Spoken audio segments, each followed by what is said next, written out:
集我们来聊天，聊的话题是什么？聊的话题是修行这件事情很奇怪，就是为什么要修行呢？比如说我们就过得好好的，然后在学校啊都好好的，然后出社会也好好的，就整个人生都好好的，那为什么要修行？修行这件事到底要干嘛的？但是有些人没有过得好好的，也都过得坏坏的。过得坏坏的。有很多人其实是过得坏坏的，所以想修行。我不知道大家看到的修行是什么，但是可能有一些修行是给人一种正面、放松、舒服、解脱的感觉。那现在你那对修行有很深的体会啊？那在以前比较没有接触的时候，你觉得修行它是一个什么？其实说真的，以前我们不会去接触到这个词，但是我是对那种心灵比较有兴趣，这样子。心灵比较有兴趣。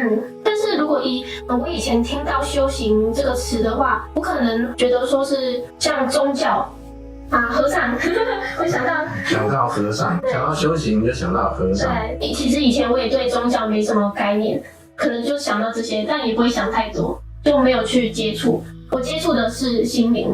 那跟我的道路就不太一样了。我是一开始就接触修行，像新时代啊、心灵、身心灵啊这方面，反而是比较后面才接触到。我一开始我就先接触到修行，尤其是佛教的修行。可是当时我会以为，修行就是念经啊，然后念咒啊，每天需要打坐啊，我以为这些就是修行的全部。那我只要这样做下去，当我念经能够念到，比如说100万遍，那我就会成佛了，我就成道了。念得够多，然后就可以成功了。我还可以分享一个，就我刚接触心灵的时候，那个时候我家人知道，我有在接触心灵这些，我的家人也不知道这些是什么，他会把我接触的这些当作是怪力乱神啊，或宗教啊。家人就会问我说，你会不会出家当尼姑啊？好像老一辈的也对这些的概念就是，剃光头啊，吃素啊，穿袈裟啊之类的。其实我以前也这样认为，我以为继续修行下去，到了一个程度的时候，时间到了，差不多了，就去出家当和尚，这样子我的修行就会更精进，一日千里，然后很快的我就会开悟成佛。想法就是这样。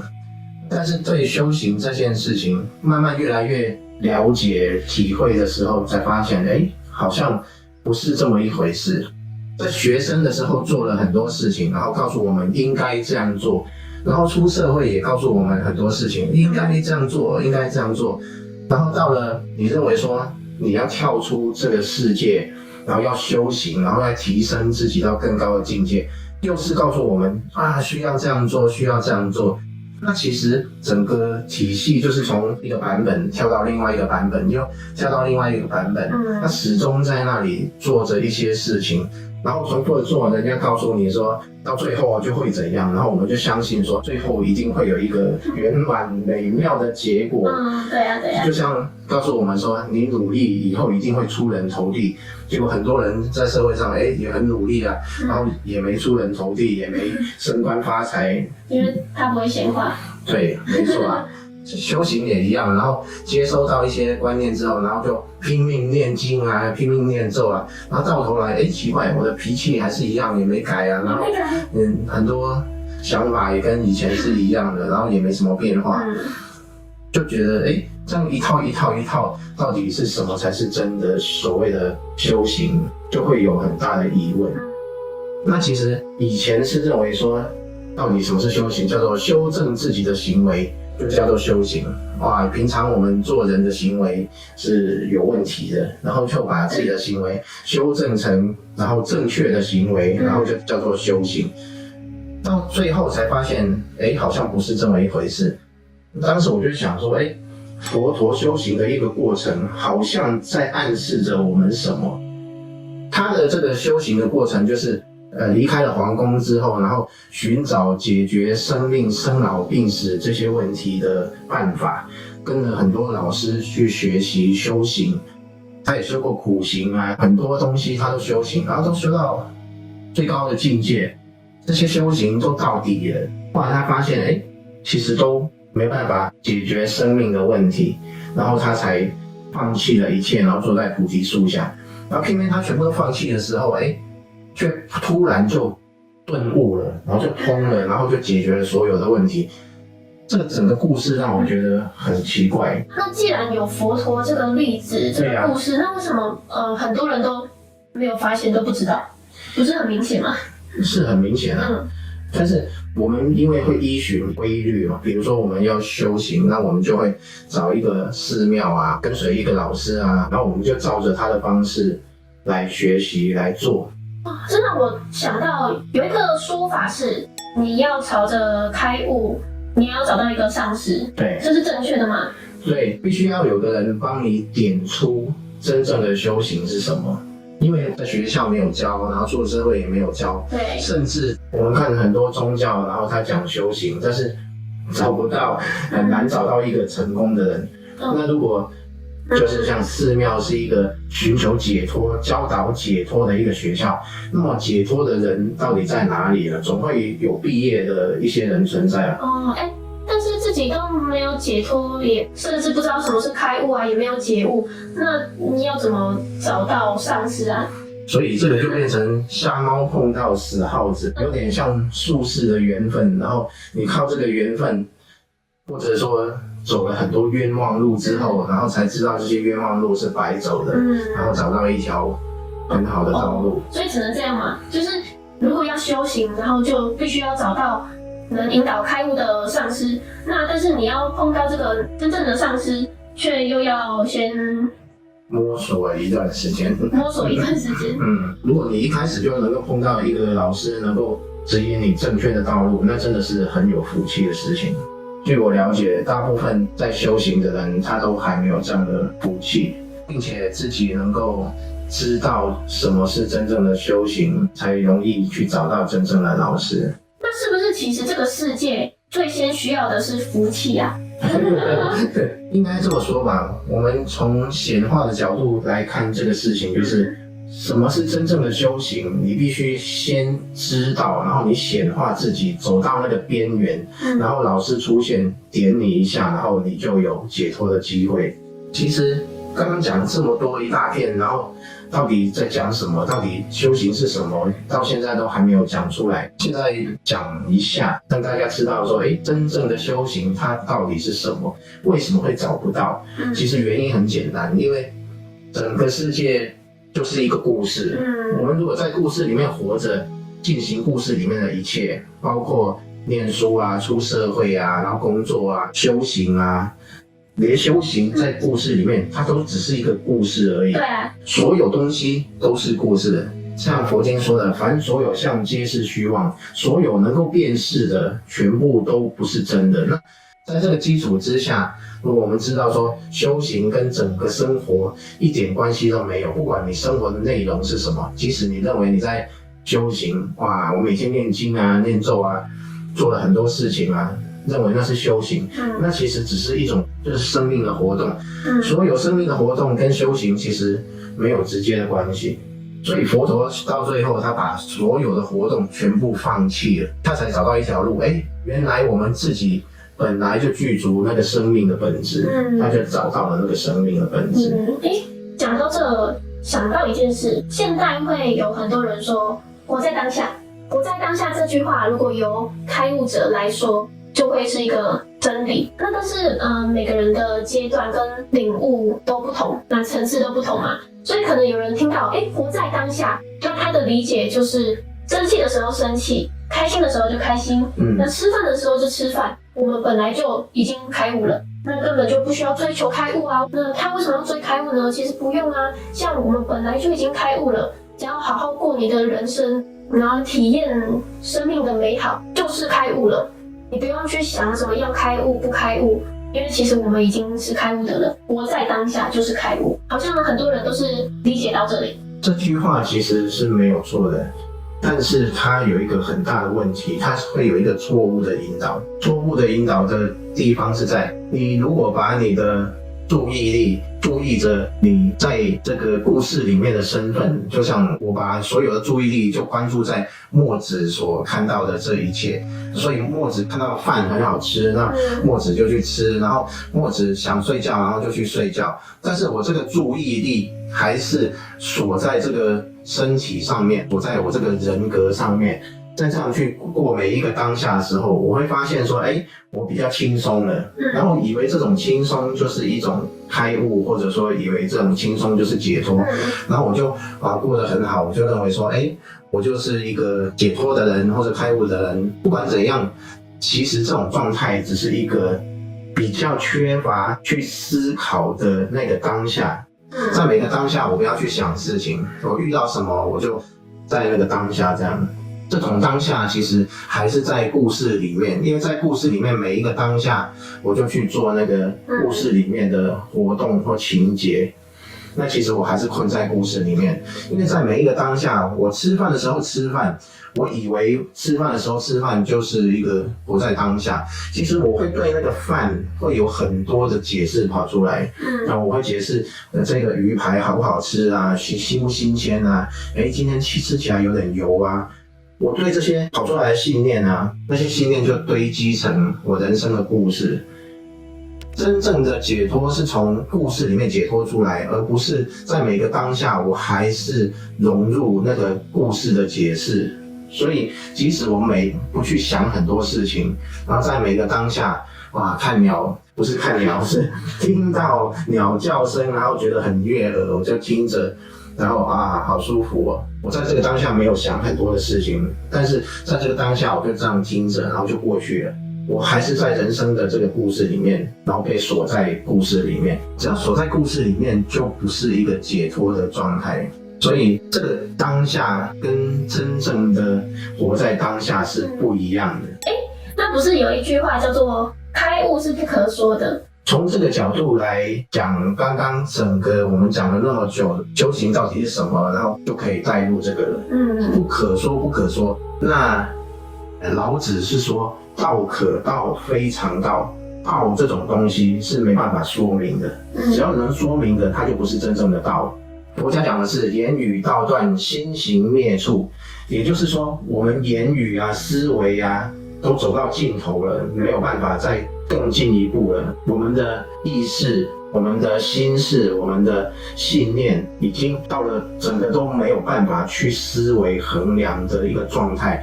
那跟道家讲的就是一模一样的，这两个都同时在说明说，没办法去说，也没办法去思维，甚至没办法去辨识的那一个才是道，才是真正的生命的本质。这个就是为什么平常修行，不管你做什么都是没有用的，是因为你在怎么做，你都是去辨识它，去思维它，你都还在你的思维辨识里面，你都有带着你的信念，整个就在故事里面。到底真正的修行是什么？其实就没有修行这回事。为什么？因为没有可以辨识的，没有可以思量的思维的，没有可以辨认的现象，这个东西才是修行，才是那个真正生命本质。所以它并不是修来的，它不是你做了什么然后就有了，它是在你整个故事以外。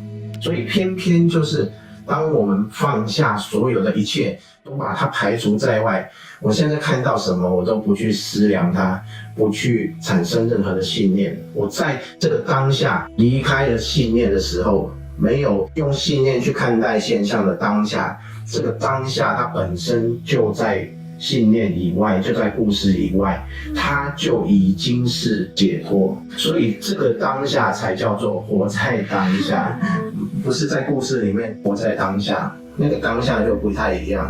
你刚刚讲的这些会太深吗？这些讲的会有一点深，但是稍微摸到那个生命真相是什么呢？在这当下完全彻底离开信念，对，是不是就听不懂别人在讲什么？完全听不懂别人在想什么，完全不知道我看到了什么，就不知道。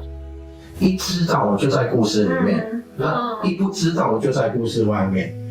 所以为什么我们怎么修行都没有用？我们总在知道里面。我知道我修的不错，我知道我念的经是有什么作用。知道的太多了。对，知道的太多了。你知道的太多了。你知道的太多了，被那个知道绑住了。对啊。在佛教里面有一句话叫做所知障，就是你所知道的其实全部都是障碍，障碍你看到了真实。就有一个说法是，菩萨的知道是拿来度人的。那这样不会很矛盾吗？他本身安住在不知道的状态，但是他为了要度人，他就把过去的信念拿来用。至于对方会因为哪一个信念而受到启发，能够保持在没有信念，这个引导就是菩萨在做的事情。他本身是安住在没有信念的状态，但是他去看到自己，看到别人，然后去产生了信念。那个信念是被他看到的，他安住的地方是没有信念的，也就是他在故事以外去看故事。那可能在故事里的人应该也没办法理解这样的一个境界，没办法理解，只能当做故事听这样。对啊，你说懂了，其实真的不懂，没办法懂，没办法去理解，其实就正好是在理解之外。所以刚刚讲的什么那些，就是当做故事听这样。没错啊，讲了那么久，其实都是故事。但是有一个重点，就是告诉各位，其实没有修行这一回事。你如果把修行当作一回事的话，那你就会困在那一回事里面，不得解脱。所以我们就不要追求开悟了吗？耶，哇，不追求，不追求开悟，你也不会去追求人生其他的东西。就是你如果说我不追求开悟了，我来追求金钱对，有些人说为什么要追求开悟呢？开悟根本就不需要追求啊，我们已经开悟了。然后但是他还是就开始就想要困在某种想要经营家庭啊，想要环游世界啊，然后想要工作赚钱，然后当一个好人，然后为社会贡献，哇，好多故事哦。对啊，有人就会当一个好的修行人，对啊，他就变成一种故事。今天我们只是像闲聊一样去带出，其实千万不要把修行当作一回事。你把修行当作一回事，它就变成了一个故事。你在故事里面，你不可能跳出故事以外。我们要解脱，是从人生整个故事跳出来去解脱。你不管在人生里面任何信念，都是一个把你困在故事里面的元素。所以包括修行这一回事，也是把你困在故事里面的一回事。不是说修行它是一个错误的，它只是一个阶段而已。你到了一个阶段，你就该放下了。你不要抱着那个修行，哇，我在修行，我永远修行。你永远修行，你就永远在修行的故事里面困在那里，永远的打转，然后跳不出来。所以佛陀为什么在最后把一切修行全部都放下，就是因为到了那个阶段，连修行这回事都要完全放下，它只是一个故事性。这段话应该是讲给某部分可能想开悟，然后修行修了很久的那种老修行人听的。那可能他们就差那临门一脚，像佛陀一样放下。前面的佛陀的演绎就是告诉大家，其实不用像佛陀这样走一段很长的冤枉路，然后才到最后放下。当下你把人生整个故事，包括连修行都放下来，就已经解脱了。他要实现的是这样的一个东西。不过是不是还是有些人会经历一些过程？就我已经开悟啦，我不用追求修行，然后追求人生故事这样。人生故事才有那个角色嘛。那角色是谁？比如说角色是墨子，墨子是一个角色。那墨子如果开悟的话，那墨子就是故事里面的一个角色，所以角色不可能开悟啊。那但是故事外又没有角色，那根本就没有开悟的人。所以就是像那些觉得认为说，我已经开悟啦，我们每个人都已经开悟啦，根本不用追求开悟，根本不用修行，那我就好好过我的人生，享受人生美好，经营家庭啊，经营事业啊，这种就是在走冤枉路，就在故事里面打转。对啊，可以说我在体验故事，但是你说这样是开悟吗？刚刚前面讲那个就有点像，一个是我知道我开悟啦的一般人，那另一个是我不知道我开悟，我甚至不知道什么是开悟的一般人。一个是我知道我开悟了，一个是我不知道。跟大部分平常人有什么两样呢？没有两样，跟大部分的人完全一样。好啦，今天聊了这么多修行，就告诉各位说，你不要把修行当作解脱的办法，修行只是一个过程，也只是一个故事。你如果把修行当成解脱的办法，那你就会跳不出来。要把修行这件事也放下来。那今天就跟各位聊到这里，那下次见喽，下次再聊，拜拜。拜拜。